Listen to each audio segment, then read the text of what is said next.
Outro Vitinho oferecido ao Corinthians. Corinthians pagou para ter o Matheus Pereira do Fortaleza. Fica aqui nesse vídeo que eu vou trazer todas as informações. Eu vou trazer um corte do Chico Garcia falando sobre todas as informações do mercado do Corinthians e também sobre o clássico majestoso contra o São Paulo, alguns jogadores que não vão jogar. E também vou dar minha opinião, porque o Corinthians tem que ir atrás de jogadores com mais nome. É o Everton Cebolinha, o Michael, o Alan, do Flamengo, jogadores que cancha para melhorar esse elenco. Então é isso, vamos escutar primeiro o corte do Chico Garcia que eu separei, depois eu dou a minha opinião no final. Então é isso, se gosta desse vídeo, se inscreve no canal, deixa o like, então vamos ver. A contratação do atacante Vitinho, que joga no Tijuana do México. Informação inicial é do jornalista André Hernan, meu parceiro lá, André Hernan. O Vitinho, ele é da base do São Paulo, eu confesso que eu não lembrava dele. Ele jogou apenas 2 jogos como profissional, né, no São Paulo. Foi negociado com o Atlético São Luís no México e recentemente se transferiu para o Tijuana. A negociação ela seria livre de custos, né? Ele se liberaria de lá, vindo apenas pelo salário, com um salário não tão alto, então obviamente isso interessa ao Corinthians, mas a informação é de que ele foi oferecido. Todo mundo sabe que o Corinthians está no mercado, ainda mais jogadores com essa linhagem, com essa característica, jogadores de beirada, de velocidade, de escape, do 1 contra 1, de buscar transição, que é o que o Dorival quer para mudar um pouco o perfil do elenco, porque não existia esse jogador na temporada passada, e aí como todo mundo fica sabendo que o Corinthians está atrás, derrubou o transfer ban, chegou o Marcelo Paz, os empresários se mexem, e ele foi oferecido. O Corinthians está avaliando, porque tem que agora passar pelo scout, pela comissão técnica, todo mundo entender de que ele pode realmente ajudar, um modelo de negócio tem que ser interessante para o clube, aí a partir daí começa uma negociação. Então é só para a gente trazer a informação de que há um monitoramento, há uma avaliação, há uma análise nesse sentido, de que ele pode sim ser contratado até pela, digamos, oportunidade de mercado que surge. Vitinho, vocês lembram dele? Vou botar aqui a imagem dele, porque eu realmente não lembrava dele, até porque ele pouco jogou aqui, né? Mas eu olhei algumas imagens, um jogador de lado de campo, de força física, que chega à frente e tal, finaliza. Gostei, assim, das imagens que vi. Vamos ver, né? Vamos ver se avança e tal, e se ele consegue corresponder por aqui. Deixa eu te falar dos valores. Esse eu nunca vi jogar, né? Vamos ver, né?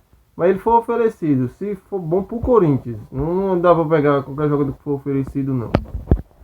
Envolvidos na negociação do Matheus Pereira. Via algumas pessoas confusas aí. O Corinthians sim está pagando um valor de R$1.800.000 nesse custo de empréstimo do Matheus Pereira para que ele venha jogar no Corinthians por uma temporada. Porém, esses R$1.800.000 em 12 suaves prestações de R$150.000. Mesmo assim, ao final do ano, se o Corinthians exercer a opção de compra, esse valor é abatido do valor final para você adquirir o jogador. Então, não deixa de ser algo interessante. Ok, você vai... Se o cara não der certo, bom, é o risco que todo negócio tem. Agora, se ele vem aqui e performa, o Corinthians quer comprá-lo, ele já vai ter pagado R$1.800.000 durante toda a temporada de 2026, porque aí isso abate no valor. Então, nesse sentido, e aí o Rian, sim, o Corinthians segue pagando os salários dele para ele jogar no Fortaleza, mas isso também entra na negociação. Isso também acaba sendo abatido se o Corinthians quiser adquirir o jogador em definitivo. Então, isso é importante a gente tratar aqui do Matheus Pereira, que está no bid. Está no bid, inclusive pode estrear diante do São Paulo neste domingo no Clássico Majestoso. Acho muito difícil, né? O cara desembarcou ontem, ele estava treinando já há alguns dias aí, mas já começa como titular. A questão é que o Dorival está sem o Ranieri, está sem esse cara para abrir o meio-campo.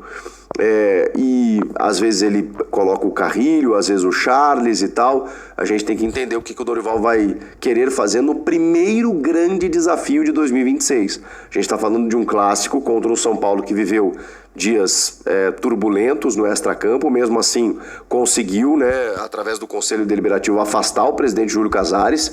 Mesmo assim, na quinta-feira, com toda a pressão, o time venceu o São Bernardo dentro de casa com gol no finalzinho do Luciano. Então eles estão embalados, então talvez até, né, agora um pouco mais tranquilos, né, ou não, né, mas com o aspecto político sendo resolvido. Casares está afastado, vai ter que ter nova eleição, tem uma Assembleia Geral daqui 30 dias no pátio, né, para definir se ele vai ser empichado mesmo ou não. De qualquer forma, tem uma crise, mas uma crise que começou a ser contornada, ainda mais dentro de campo com a vitória sobre o São Bernardo.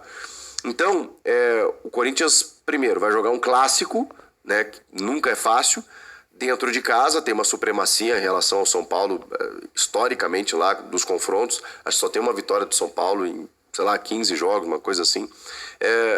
Mas o São Paulo está um pouquinho mais motivado depois da vitória no último jogo e, né, não dá para ceder pontos aí nesse Campeonato Paulista, porque você pode ficar para trás. Diante disso, o Matheus Pereira está relacionado, pode fazer a sua estreia. Mas, Rodrigo Garro não se recuperou totalmente ainda da cirurgia no punho. A gente já imaginava que... Então é isso, galera.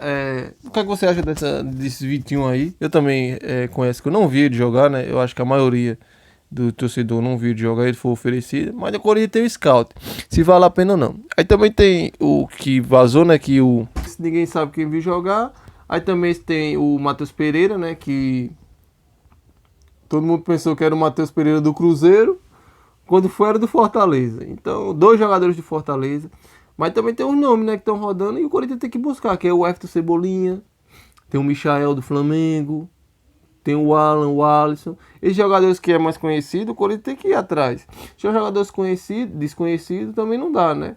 Tem que ter jogadores que, para compor esse elenco, deixar um elenco grande para Libertadores, que o principal motivo do Corinthians é o elenco.